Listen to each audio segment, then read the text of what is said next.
Hace un ratito os he traído la entrevista donde podemos ver a Marcos García Montes, la última entrevista de Marcos García Montes con Euprepio Pádula, en el que Marcos García Montes nos deja titulares. Aparte de que sigue haciendo el hámster, sigue hablando exactamente de lo mismo, de la dura madre, del silocipital, que, bueno, siempre de lo mismo. También se desmarca y se desentiende por completo del caso Nilsson. Él no tiene nada que ver con esos audios, él no sabe ni cómo se llama Nilsson, ni tan siquiera ha escuchado los audios. Eso lo dice él en la entrevista de hace 2 horitas que subí, que la podéis ir a ver, que os la dejaré al final de este vídeo, porque si no la habéis visto, os dejaré para que vayáis a verla. Pero en este vídeo, en el que vamos a ver ahora, vamos a escuchar a Juanjo Ospina. A Juanjo Ospina, que también se ha sido entrevistado por Euprepio Pádula. Así que quédate a ver el vídeo completo, porque te lo voy a enseñar todo.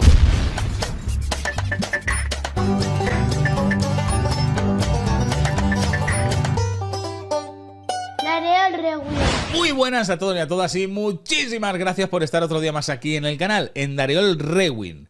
Sé que habéis visto el vídeo de esta mañana, en el que hemos visto a Marcos García Montes entrevistándose con Euprepio Pádula. Sé que os ha llamado mucho la atención, también sé que os habéis quedado alucinando diciendo que él no tiene nada que ver, desentendiéndose por completo de lo que había dicho Carmen Balfagón.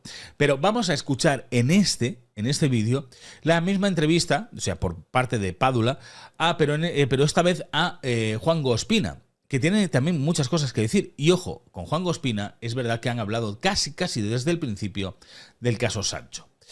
Pero antes de enseñártelo, te voy a pedir que te suscribas al canal, que es muy fácil, muy sencillo y gratuito. Tienes aquí abajo un botoncito rojo que pone suscribirme, lo pinchas y ya está, no tienes nada más que hacer. ¿Vale? Así que suscríbete. Y sin más dilación, nos vamos a ir a escuchar a Juanjo Ospina, porque sé que también tenéis ganas de saber qué es lo que ha dicho en esta entrevista con el señor Euprepio Pádula. Vamos a poner la pantalla para que lo veamos juntitos. Le he dado un poquito más de velocidad, ¿vale? Para que lo podamos ver un poquito más rápido y a ver qué os parece. Lo vamos a ir parando en los puntos más importantes de lo que vaya diciendo Juanjo Ospina y sobre todo vamos a ver si contradice alguna de las cosas que ha dicho anteriormente Marcos García Montes. Vamos a ello.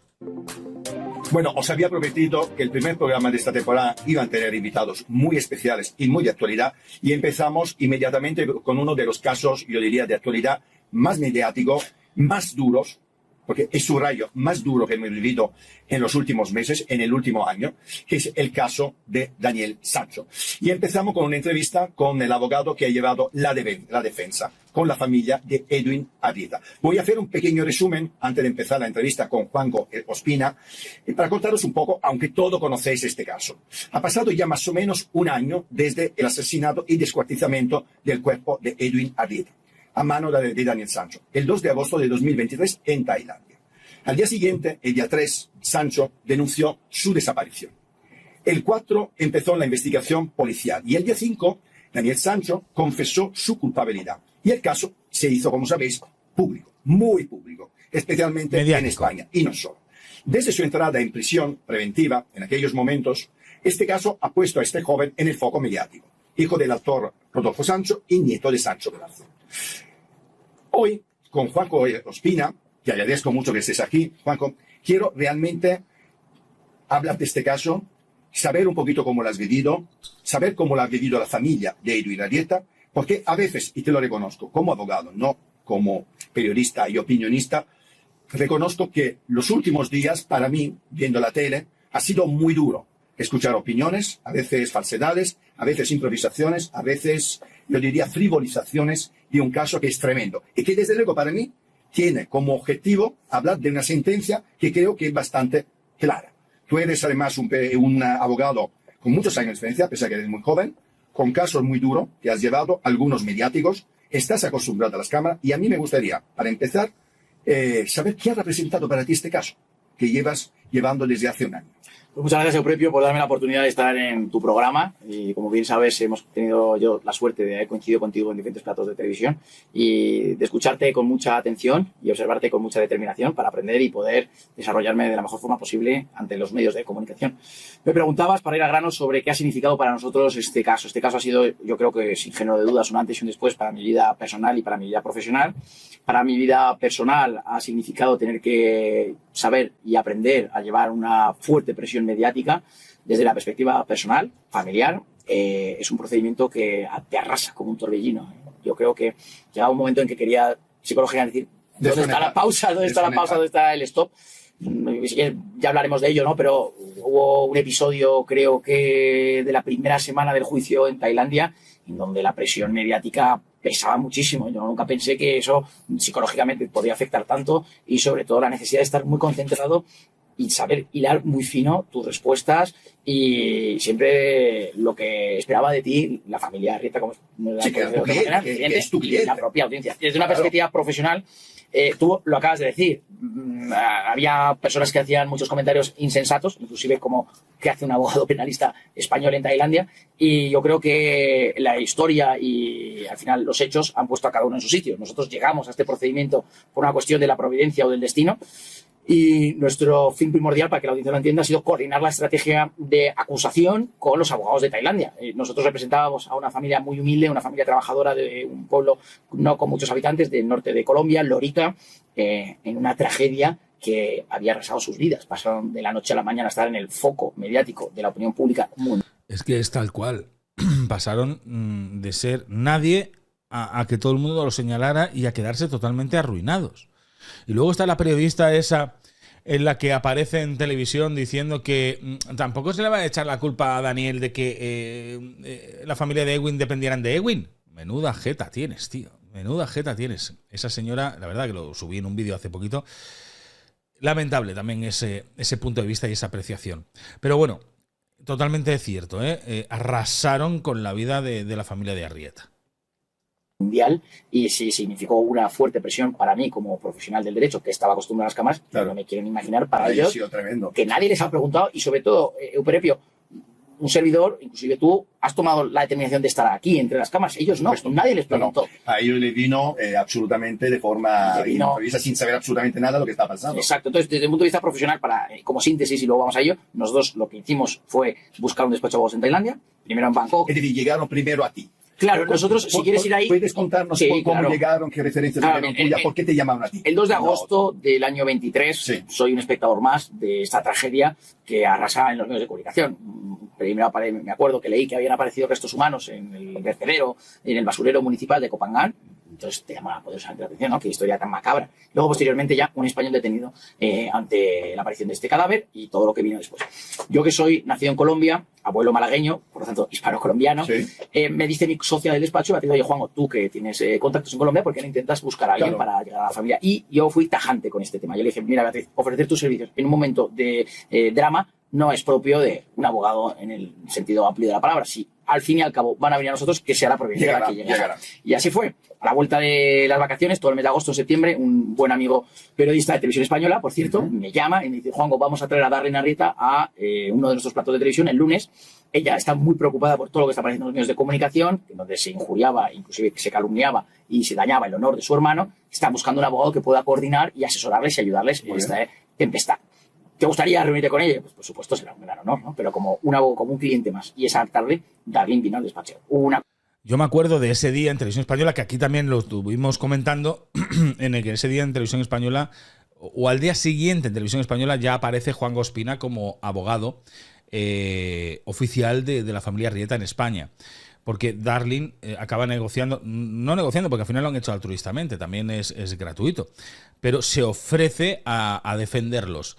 Y yo me acuerdo de aquel día perfectamente, y seguramente tú también, porque si sigues el canal te acordarás de ese día que lo estuvimos diciendo, que por fin ya tenían abogado, porque no tenían abogado de ningún tipo. Vamos a seguir viéndolo. Una conexión muy sólida, vi en sus ojos una tristeza muy profunda, y cuando vinieron a verme, pues como un abogado o como un ser humano más, yo vi que creía que podría ayudarles dentro de mis limitaciones, pero también dentro de mi experiencia profesional a lo largo de asesorar procedimientos con perspectiva internacional. No son poco los procedimientos con patas internacionales que hemos ejercido en México, en Alemania, y siempre lo mismo. Es buscar un abogado local, que sean tus ojos, tus oídos, y que tú puedas interaccionar con el abogado como abogado, con mente de abogado, y la familia. Y entiendo que esta conexión con los abogados locales de tu parte ha sido exitosa. Bueno, ha sido determinante. Yo digo que el 90 o el 99% del éxito de un procedimiento son los abogados. Es un abogado, no tengo que hacer publicidad a nuestra profesión, y sobre todo el abogado local, pero esto implicó una gran dificultad. Yo no sé, creo que es una cuestión baladí, y te agradezco que la has puesto encima de la mesa, porque hay muchos que dicen, bueno, vas ahí, buscas un abogado en Tailandia. Oiga, esto no es Europa, y uno no va ahí y busca un abogado como quien va al supermercado. Dificultades que nos encontrábamos. Primero, el cambio horario. 6-7 horas de diferencia. Por lo tanto, oiga, cuando usted quiere ir por teléfono a un despacho de abogados a las 9 de la mañana allí, es de madrugada aquí. Segundo, y esto es muy importante, el idioma. El inglés de las personas en Tailandia, incluso de los abogados que hemos contratado, es un inglés muy limitado, con dificultades en la pronunciación, en la gramática, en la ortografía. O sea, el idioma ha sido una gran barrera, pero sobre todo, y lo más importante, la cultura. Entonces, cuando... Que yo, durante estos últimos días, después de haberse conocido la sentencia, y yo, por supuesto, como abogado, además de colaborador, me han preguntado muchísimas veces, y una de las cosas que siempre he subrayado es que, por lo menos desde mi punto de vista, por parte de la defensa, por ejemplo, no se ha tenido en gran consideración la diferencia cultural, espiritual. Exacto. Juanjo habla de la cultura, y la cultura es primordial. El saber cómo piensa el tailandés, el dejar que el abogado tailandés maneje, ¿no? Porque al final es el autóctono de allí, ¿no? Y el que sabe exactamente cómo son las leyes y cómo funciona y por dónde pueden ir. La defensa en ningún momento lo ha hecho. Eupropio, lo ha dicho ahora mismo, ¿vale? No se lo ha dicho a Marcos García Montes, porque en la entrevista de Marcos García Montes esto no se lo ha dicho, pero lo dice ahora, que el gran fallo ha sido no entender y no comprender la cultura tailandesa.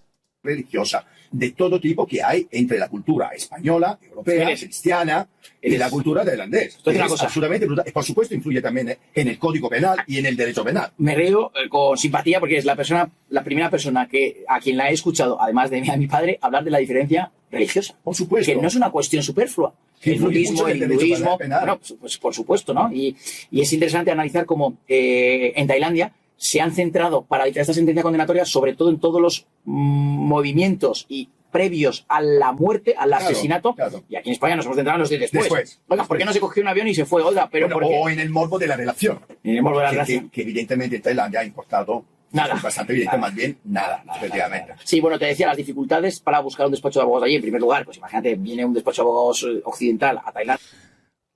Diferencia entre Ospina y Marcos. Ospina no esquiva las preguntas. Le había preguntado, no ha terminado y él quiere acabar de explicar. Marcos, ya sabéis, hace el hámster, ¿vale? Da vueltas y vueltas y vueltas a lo mismo. Los honorarios que nos pedían eran inconmensurables, nos ofrecían honorarios norteamericanos, o sea, 100.000, 1 millón de euros, o sea, una cosa totalmente fuera de las posibilidades económicas. En segundo lugar, había algunos que no les interesaba el caso, no les interesaba, no lo veían con baladí o no les interesaba. Y finalmente teníamos que conjugar que le interesase, que los honorarios que nos pidieran fueran casi simbólicos por el coste o la dedicación que iban a tener que realizar, y los sufragó Ospina Abogados, directamente a los abogados que finalmente contratamos. Y para avanzar en este aspecto, que podríamos estar hablando toda la tarde, contratamos un despacho de abogados en Bangkok, pero en marzo tuvimos que hacer un viaje de urgencia a Tailandia, porque como abogado había muchas cuestiones que yo no conseguía entender con mis abogados de Bangkok, fruto de la dificultad del idioma, de la hora y de la cultura, y dije, a un mes de un juicio solo hay una forma de solucionar esto, que es coger un avión y plantarme en Tailandia. Y me fui a Tailandia. En ese viaje me reuní con la embajadora de Colombia, que me trató muy bien, a diferencia de nuestro embajador, que ni siquiera se dignó a recibirme. Toma, otro ostión a la embajada española, ¿eh? Es que ha habido algo raro con la embajada española, ha habido algo raro. Fijaros que Marcos García Montes, en el vídeo anterior, que lo podéis ver después de este, que los dejaré linkeado al final del todo, Marcos dice que la embajada lo preparó todo para el cónsul de la embajada española, lo dejó todo preparado para tener los poderes y toda la historia. En cambio, aquí ni tan siquiera dice Marcos Pina que... Marcos Pina, madre mía. Juan Ospina tampoco... joder, que me voy a liar. Marcos Pina aquí nos dice que ni tan siquiera se reunió con él, ¿eh? Viajé a Koh Samui, me reuní con la fiscalía, me explicaron que iba a ser todo el juicio y notaba que faltaba algo en la atmósfera y contratamos un despacho de abogados de la isla. Sí, cuéntame una cosa. Te llega este caso complejo, aunque ya con una declaración de culpabilidad por parte del acusado y una serie de evidencia, de prueba clarísima. ¿Qué opinas de lo que ves al principio? Bueno, al principio tengo también una gran incertidumbre sobre e ignorancia sobre el devenir procesal de un juicio en Tailandia. Claro. Entonces, nosotros llegamos casi cuando procesan a Daniel Sancho. Hubo una gran dificultad. Piensa que en septiembre nos contrata Darling. Estuvimos todo septiembre buscando despacho de abogados octubre. En octubre contratamos el despacho de abogados y una nueva dificultad.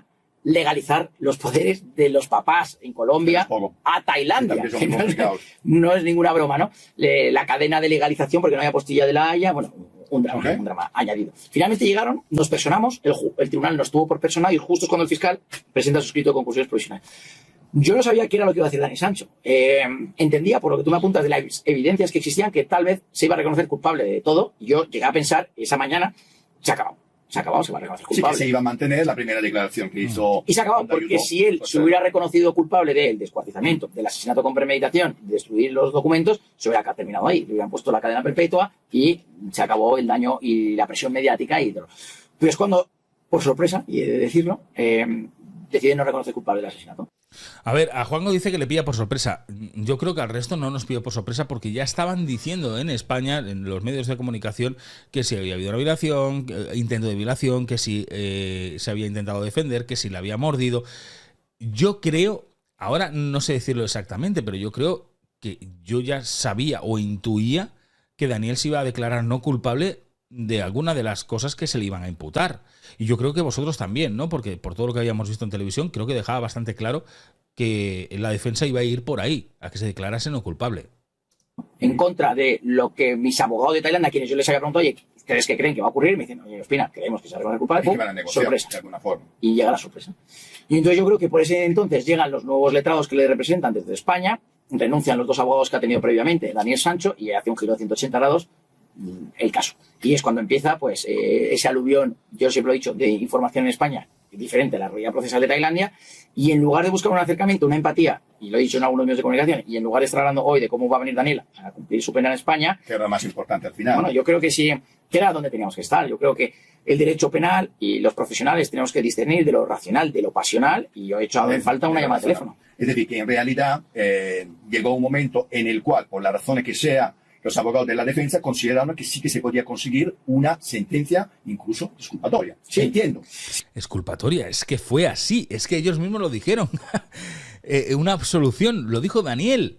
Si no, no cambias el giro y no te declaras culpable, ¿no? Efectivamente. O por lo menos sí. No disculpatorio, pero que se declarara el asesinato no con premeditación. Yo no con creo, dolo. Yo creo Supongo. que ahí hay un cúmulo de responsabilidades y cada uno es responsable de sus actos. Pero cuando tus abogados renuncian y uno de los mejores abogados de Tailandia, que es Kun Anan, renuncia y al fin y al cabo nadie quiere ejercer tu representación procesal y el abogado que te defiende, estoy hablando de Daniel Sancho, es un abogado que lo ponen por reparto, de oficio, pero por reparto, porque nadie quería representarle. Y que acompaña a los españoles. Claro. Eso es un ostión, ¿eh? Es un ostión también porque lo hemos dicho tantas veces. Kun Anan no quería, el otro no quería y al final, oye, pues el de oficio que le toca sí o sí, ¿eh? Es que nadie quería representar a Daniel porque sabían que la defensa estaba llevando las formas y las maneras en que lo estaban llevando era nefasto y nadie quería verse involucrado en todo este proceso porque manchaba su propia imagen como abogado tailandés. Algo te está indicando. Si mi hijo el día de mañana tocó madera, Dios quiera que no, pero si algún familiar cercano se juega la pena de muerte, bueno, yo creo que cuanto menos buscaría asesorarme con mucha información de qué es lo que está ocurriendo y sobre todo local. ¿Y qué opinas? ¿Ves? Es lo que os decía yo en el vídeo anterior. No es normal. Si a mi hijo está involucrado en un asesinato y sabemos que va a haber pena de muerte, justamente lo que dice Juanjo, lo he dicho yo antes en el anterior vídeo. Yo tendría claro, ¿no? De buscar el mejor abogado tailandés que me pudiese asesorar, no buscar el de España y el decir, bueno, pues aquí el de oficio, este mismo, el que me dan, el que se duerme. Hablamos un poco de la sentencia, ¿no? La sentencia es, me parece, clarísima, ¿no? Sí. Se declara el asesinato con premeditación y por lo tanto se le culpa de todo lo que eran prácticamente las acusaciones. Sí, sí. Al respecto. Eso sí, se le condona la pena de muerte porque al principio de la investigación Daniel Sancho colaboró con la justicia. Por lo tanto, sentencia de cadena perpetua. ¿Cómo la recibís? ¿Cómo estáis? ¿Cómo estás tú? ¿Cómo está la familia después de esta sentencia? Que además también otorga el derecho a una indemnización que pero es, no sé si el 15% de lo que habéis recibido vosotros. Sí, has puesto encima de la mesa muchas cosas. Vamos a ver, la recibimos en pasado con satisfacción. La esperábamos con profunda inquietud. A lo largo de mi ejercicio profesional, casi 12 años, siempre he intentado separar, lo he dicho anteriormente, lo personal de lo profesional, y en vísperas de la sentencia, noche del miércoles, pues yo pensaba que como otra noche más me iba a ir a la cama a dormir y a descansar. No, totalmente alejado de la realidad. Lo que ocurre es que me fui a dormir, pero cada 20 minutos estaba pendiente del teléfono móvil. Nosotros teníamos cierto temor, habida cuenta de las manifestaciones categóricas del abogado de la defensa de Dani Sancho, que vino a decir en un plato de televisión el miércoles por la tarde, en el que yo además también estaba, que a Dani Sancho le iban a caer 8 años de prisión, que se lo había dicho el fiscal y que el juez le había dicho que no se preocupara, que le iban a caer 8 años, que no había premeditación, que estábamos ante un delito de homicidio imprudente. Es tremendo, tío. Es que es muy heavy todo esto. Es muy heavy. Y el ostión que se tuvieron que llevar cuando horas después salió otra cosa diferente. Pero es que es muy heavy lo que dice Juan Ospina, ¿eh? Claro, ante esa sorpresa se encendieron todas mis alarmas de los peores temores, que si quieres hablamos por encima de ellos, que podrían haber ocurrido. Aquí puedes hablar de lo que consideres oportuno. ¿Qué temores tenías? ¿Qué temores tenías? Bueno, que hubiera... Frente a una declaración tan contundente de esperar una pena mínima. Vamos a intentar decirlo de la forma más elegante y sutil, y sobre todo que no me acarre responsabilidades penales, que tenían el resultado, que la audiencia saque sus propias conclusiones. Cuando uno va al casino y sabe que va a caer el rojo, pues la bolita igual es que tiene un peso que va a caer en el rojo. Entonces, claro, ante una manifestaciones tan categóricas y ante lo que yo había visto en Tailandia, que vi cosas anómalas y extrañas y las vi, y yo creo que el tiempo lo dirá. Hace unos días salía en un medio de comunicación que habían intentado acercarse a través de un tercero, ofreciendo dinero. Ahora hablamos de esas filtraciones de audio telefónica bastante chocantes. También de los audios, Entonces digo, bueno, si están diciendo esto, pues mire, esto es lo que hay. Entonces, dicho lo cual, quito mi sueño. No pude descansar y a las 6:15 de la mañana España recibo un WhatsApp, cadena perpetua de nuestra abogada LAC, la abogada de Cosa Muy, corriendo en honor a la verdad. Hablo con el corresponsal de EFE, Ramón Abarca, que creo que es un referente en Asia y tiene información de primera mano. Digo, si Ramón lo confirma es irrefutable. Soy fuente de autoridad aquí, me lo confirma, y corriendo llamo a Darlene Arrieta y me coge el teléfono, eran las 11 de la noche Colombia, 11:20, con la diferencia horaria, y dice: Darlene, cadena perpetua. Y se pone a llorar. Imagino. Y los padres, ya imagino que hemos visto luego los días siguientes. ¿Cómo están ellos? Además de contento, porque además ellos nunca han tenido ningún sentimiento de revancha, nunca han pedido ni pena de muerte, jamás. Bueno, ellos han dicho una frase que voy a intentar ponerla de la forma más gráfica: no se hizo vergüenza. Ellos esperaban una sentencia que pusiera las cosas en su sitio, que no dejara un crimen tan atroz impune y que la audiencia lo vea, ¿no? Y ellos... Es más, también dijeron, la familia Arrieta dijo una frase también que a mí me gustó mucho, que ellos no son nadie para quitarle la vida a otra persona. Quiero decir, que ellos no querían la pena capital porque la vida se la tiene que quitar Dios, o algo así dijeron, algo así parecido. Mismos tenían un sentimiento de vergüenza ante una sentencia que hubiera dejado en ridículo, nunca mejor dicho, a la familia de la víctima. Por lo tanto, esta sentencia no pone paz, pero sí pone un punto y aparte en un sufrimiento tan profundo y sobre todo, propio, que también podemos hablar de ello, ante una línea de defensa que se ha seguido tan kafkiana. Tú apuntabas ahora mismo los audios que ponen de relieve que lo que se buscaba era dañar a la víctima para justificar el crimen en lugar de acercarse a la víctima. ¿Y qué pasará con eso? ¿Qué pasará con estos audios? Bueno, ¿Creéis que se va a abrir una investigación paralela en el cual Rodolfo Sancho, que por supuesto podría no ser los abogados preparado? Tailandeses lo están estudiando? Ayer tuvimos una reunión Colombia, Tailandia, España. Es algo también, una experiencia procesal bastante interesante, entendiendo la cultura y la idiosincrasia de Tailandia y de Colombia y la de España, ¿no? En España entendimos que no hay competencia jurídica para investigar ese posible delito de obstrucción a la justicia, porque es un bien... No le toca a la justicia española. No le toca. Es un bien jurídico de un español, pero contra un extranjero, no contra un español, para diferenciarlo de Jenny Hermoso y de Rubiales. Por lo tanto, no sería la Audiencia Nacional la competente, no hay competencia. Nos teníamos que ir a Colombia o Tailandia y entendemos, tras hablar con los autonales, que va a ser Tailandia quien puede iniciar esa acción penal. ¿Dónde estamos ahora? Estamos transcribiendo los audios, transcribiendo la información que ha llegado a los medios y, sobre todo, intentando llegar a las fuentes, al origen, a esa persona que es partícipe de los mismos mensajes, a los efectos de... Al supuesto testigo, que luego no ha sido testigo, oficialmente. Exacto, al supuesto testigo no ha sido supuesto testigo. Y el ilícito ahí sería ofrecer ese dinero, esa prebenda, para declarar un juicio a favor de una parte. para comprar. Y dime, ¿qué vais a hacer con la indemnización? Con la indemnización que se ha otorgado es de 106.000 euros. 106.000 euros frente a una petición que era de 800.000. Sí, bueno, nosotros, cuando digo nosotros, los abogados de Colombia y España habíamos valorado una indemnización en unos 400.000 euros, sacado de unos 12.000 euros que ganaba Edwin por 12 meses, pues hacía años, por 20, 30 años que le quedaban de trabajo, que salía más o menos a cuenta, sí, 400.000 euros a grosso modo.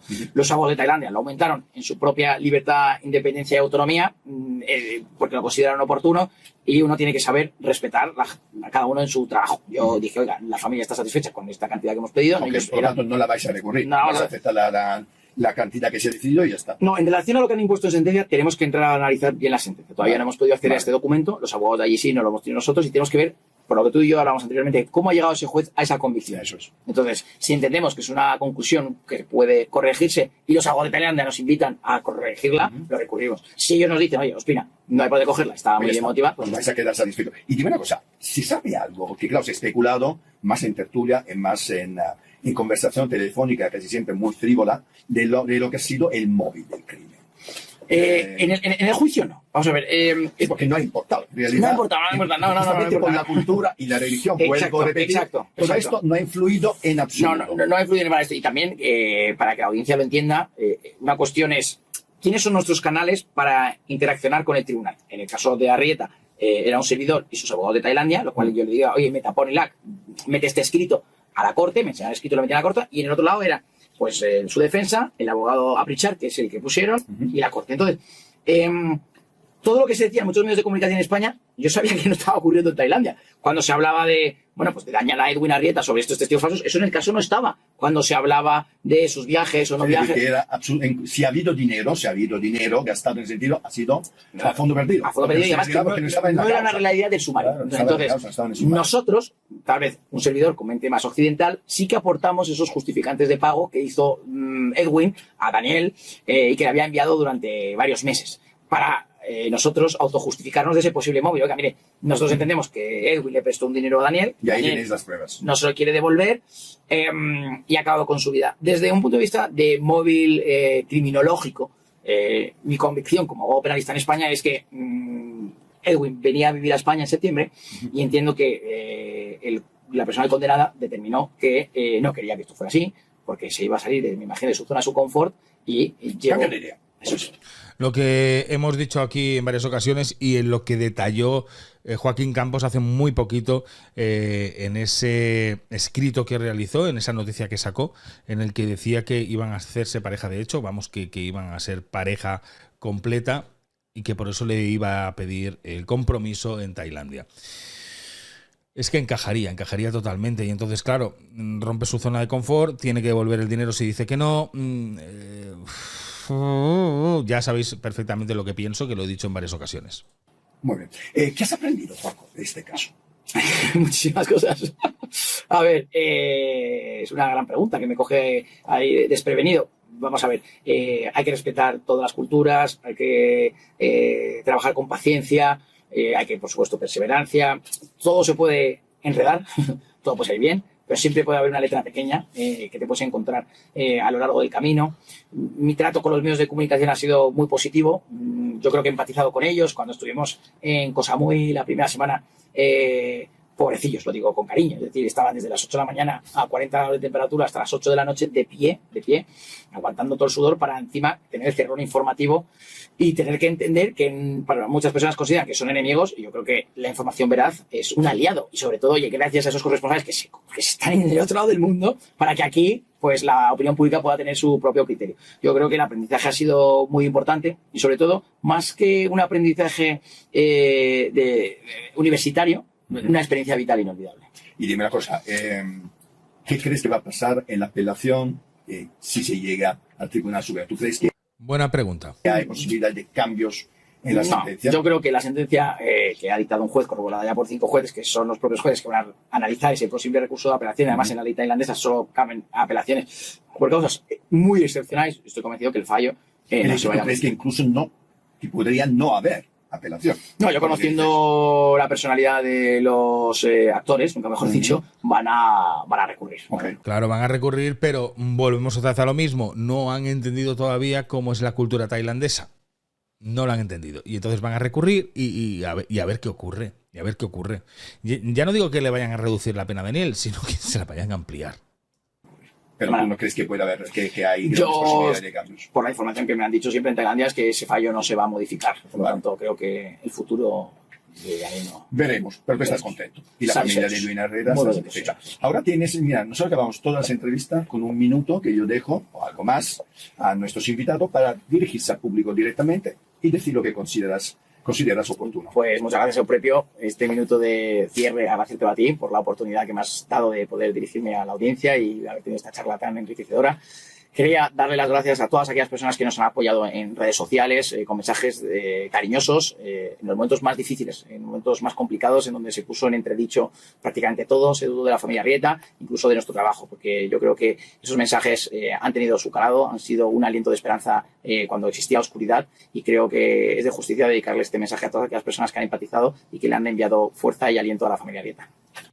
Bueno, pues ya lo habéis visto. Fijaros la diferencia entre lo que hemos visto de Juanjo Espina y de lo que hemos visto de Marcos García Montes. Ah, que todavía no has visto lo de Marcos García Montes. Pues mira, ahora justo en cuanto acabemos te saldrá el vídeo de Marcos García Montes para que vayas a verlo. Que ha hecho la misma entrevista al mismo tiempo, unos 30 minutos aproximadamente.